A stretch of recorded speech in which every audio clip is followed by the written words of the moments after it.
Hey, good morning. It's Dr. James. I do hope and pray this message finds you and your loved ones peaceful, thriving, and well. I better just go ahead and unveil the whole shirt. Pugs, not drugs. There you go. And because I was just here from the waist up, you'd be kind of going, well, what's up with the pugs shirt? So I might give the whole story here. And speaking of drugs, if I was to be asked today, what is my number one favorite go-to drug of choice? I would easily say meditation. Now, if I was to be asked 30 years ago, oh my goodness, I'd probably have a long list of all kinds of things that weren't good and all kinds of things that I thought were just, whatever is available. But thank goodness, thank God, thank the universe. Today, my favorite drug of choice is meditation. In a really very cool study that just came out, it was asking a bunch of very successful people who were leaders of great companies, people who were leaders of great social activism, people who were high-performing athletes, just people who are the top of their game in all these different fields. And they were asked what was their number one go-to practice that they believed gave them the opportunity to be wildly successful in their craft. And many people talk about their diet, they talk about exercise, they talked about their relationships, and all those things have been shown through science to really make a giant difference in helping us to perform at our best. But interesting enough, the number one answer by far was meditation. In fact, there's a gentleman by the name of Ray Dalio who has the largest hedge fund in the world, multi-billionaire, a person who's very, very accustomed to being asked all about what it is that he does each and every day to make such incredible savvy investments, and how does he know so much about where the markets are going and all of that. Well, Ray Dalio said very simply, without meditation, I would be nowhere close to where I am today. In fact, I may be nowhere at all. He's been meditating for over 30 years religiously every single day.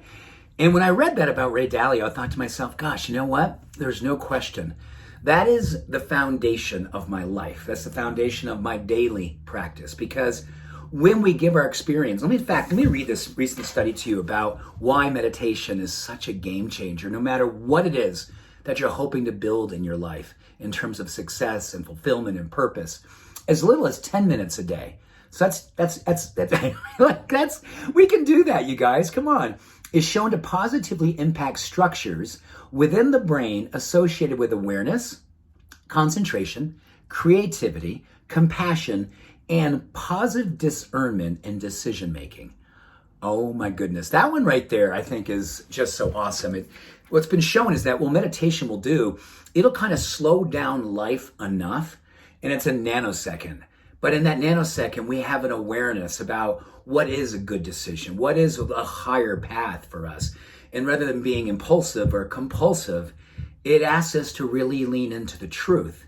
It leads us to lean into what would be a courageous decision on behalf of our higher knowing.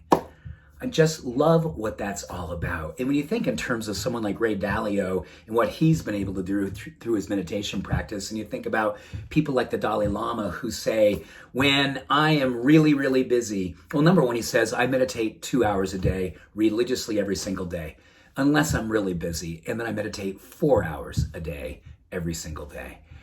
And I think that speaks volumes, because we often find ourselves trying to keep up with a cadence in life that is absolutely impossible. It's not fair to our heart. It's not fair to our mind. It's not fair to our soul. And if we give ourselves, as this study suggests, just 10 minutes, and this is where I spend my meditation. That's my little meditation area. It's beautiful. It's quiet. It's simple. It's no frills. And that place is my space of grace. And I think about this research, and I think about structures within your brain and my brain, and I think about the opportunity to increase my awareness, my concentration, and creativity, and do it with a level of compassion to bring forth a positive discernment. So whether you sit in the corner quietly, whether you lay on your back next to your bed petting one of your pets, or lay there next to your beloved, you walk in the woods slowly, the goal of meditation is always the same. To allow yourself to slow into a space of grace, to recognize the truth of who you are. Allow it to open you to the truth of what it is that you want to be presenting that day. The work begins in the sitting practice, so we can go out in the world and live the practice. So with that, I love this drug of choice. It does so many things that people think they have to do other things for, but we can open the pharmacy within our heart and experience everything we want to be living for. So with that, much love, all blessings. Have a beautiful day. Bye for now.